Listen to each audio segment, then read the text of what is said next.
Today, Jagex posted a blog about the upcoming Grandmaster quest originally released in November 2008, which introduced Tormented Demons, a PvM fight similar to our Tormented and Demonic Gorillas. And back then, they had brought Dragon Claws into the game as the most powerful new special attack weapon. Since then, that game has evolved into RuneScape 3, but this is old school. And since a pull to move the claws to Demonic Gorillas from Chambers of Xeric, where they've always been in old school, was so divisive, Jagex has come out with a compromise. And some new weapons too. The Firelight would have increased stab and slash accuracy while maintaining its Demonbane power. And its special attack would reduce the attack, strength, and defense levels of demons by 15% of their base level plus 1. That's a 5% upgrade over Arclight. The old school team also proposed the Scorching Bow, made from the same Tormented Synapse, but with 30% accuracy and damage boost against demons, bringing the first ranged Demonbane weapon to old school, unless you count Holy Water, which we don't. Its special attack will freeze opponents for 5 ticks, or 20 ticks if they're demonic, and only cost 25% of your special attack. And of course, they discussed a magic weapon too, the Ignited Staff. This won't be an actual Demonbane weapon in itself, but it will be able to autocast Archaea Spellbook. And using Demonbane spells with this staff would double its bonuses against demons. Its special attack will cost 25% as well, but you can only use the spec on demons and if you're on the Archaea Spellbook. And it recharges 25% of your special attack on a kill. And these 3 weapons would be untradeable. But there would be one tradable item, a compromise for the Dragon Claws being added to the drop table. These are called the Burning Claws, similar to Dragon Claws but with a much lower strength bonus, and the hits stack over 3 game ticks instead of 2. They would be a really bad main hand weapon because of their low strength bonus, but the max hit is amplified by 75% for special attacks. So in max gear with Burning Claws, the max hit would be 70. But then if 3 burn effects can apply simultaneously, then the max damage over 24 seconds would be 100. Given you can spec 3 times with this, that is pretty powerful. Perhaps only mildly helpful for KO potential, but this would compete with the Ancient Godsword and Voidwaker in Outlast fights. The other stuff I don't really care about. It seemed very PvM-y. Burning Claws seemed like it could be good, maybe paired with the Latter, because it sounds like Burning Claws will pretty much guarantee a burn effect, and then you use the Latter, and you get like an 80, and then bam, they've pissed themselves, you know? We're excited too, and once these rewards are put to a poll, we can't wait to see what this legendary quest brings to old school. Welcome to Runescape Chronicles, I'm your host KempQ, and we've got more stories than Reldo today. So grab your Explorer's Ring for some run energy, and let's see what's happening in RuneScape.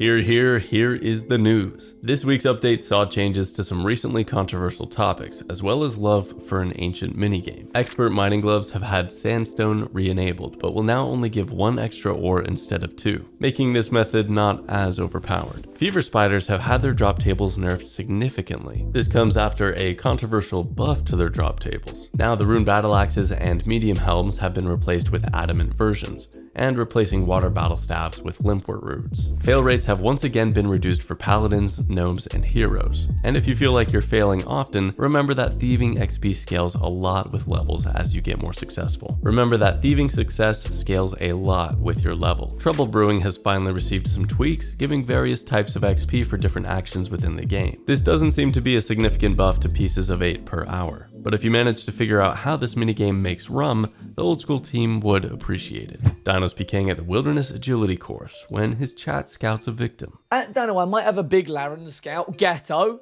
talk to me, daddy. What?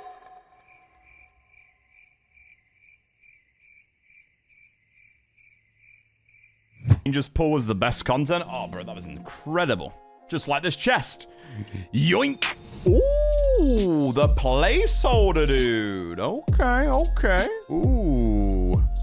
I've just robbed that from one of our teammates, mate, because this guy definitely needs some holy kits. Last video, I told you the most clutch escape posted to the Chronicles submissions channel would win 100 days of membership. Godofgody submitted a clip of themselves getting low on supplies in the Rev Caves.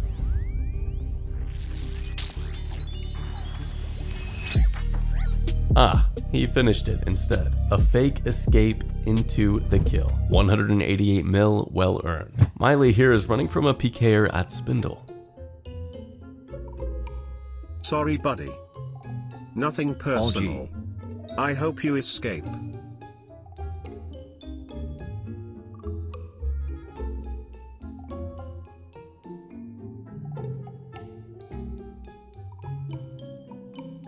Yes. Good fight. I'm actually happy for you. That was the most wholesome escape we've ever seen, but not quite the most clutch. Goose picked a fight at the Rev Cave's entrance, but it turns out the guy had friends. This is from years ago, before the PJ timer rework that prevented PKers from taking turns specking someone before they could log out. He's tanking a non-stop rain of Dragon Claw and Ballista specs. With a minute left on his teleblock, it is not looking good. As he runs out of brews, the massive clan is still hot on his tail. He ducks inside the Wilderness God Wars dungeon to juggle them. With no food, he starts hopping an agility shortcut.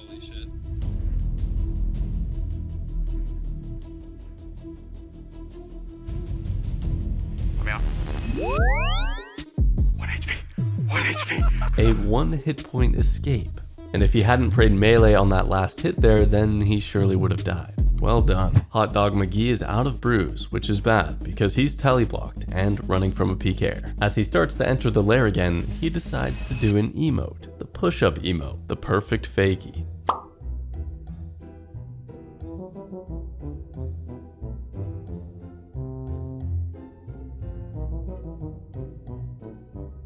Later, he's PKing in the Rev Caves and out of food again, but this time he's got 1 hit point.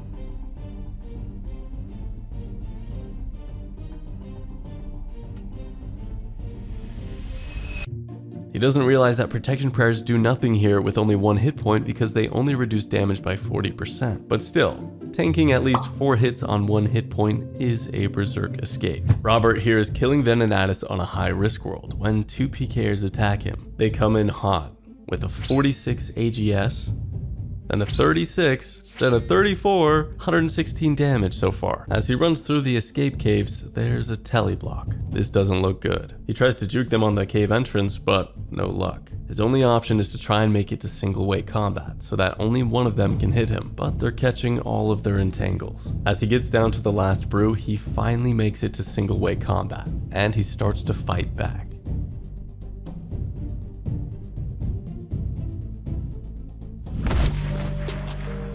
11 mil PK, and he escaped with his chain mace and Venenatis loot. With a 1 HP chance and the kill to boot, you guys voted this as your favorite escape. If you'd like to vote on future submissions and help the channel, assign yourself the helper role in the Runescape Chronicles Discord. And congratulations to Robert for winning 100 days of membership. Well done, sir. Oh, he chose me. Alright, so don't go yeah. off the third one for a second. Okay, no, I know how it works, I think. And then, okay. Maikeru's learning Theater of Blood with the gang. Oh god. Ah.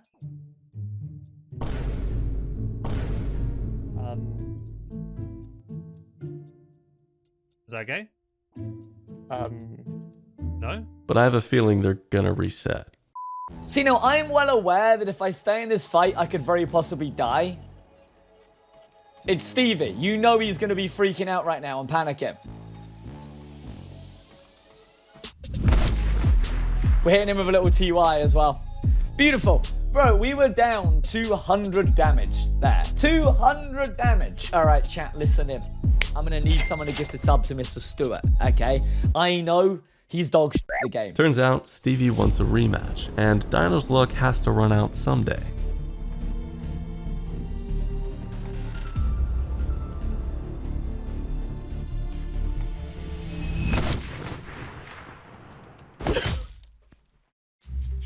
But not today.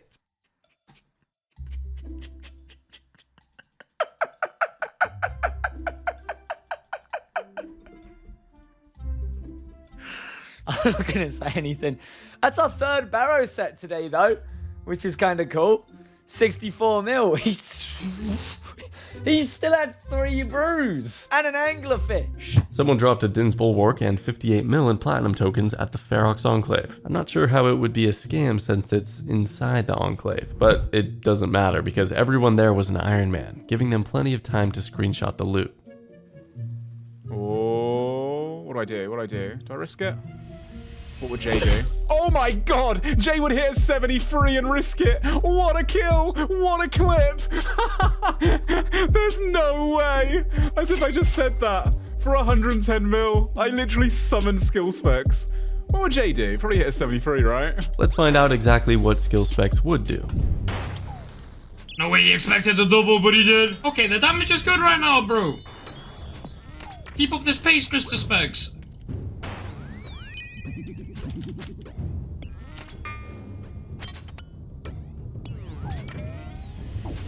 Dying on hardcore aim. Nice, nice.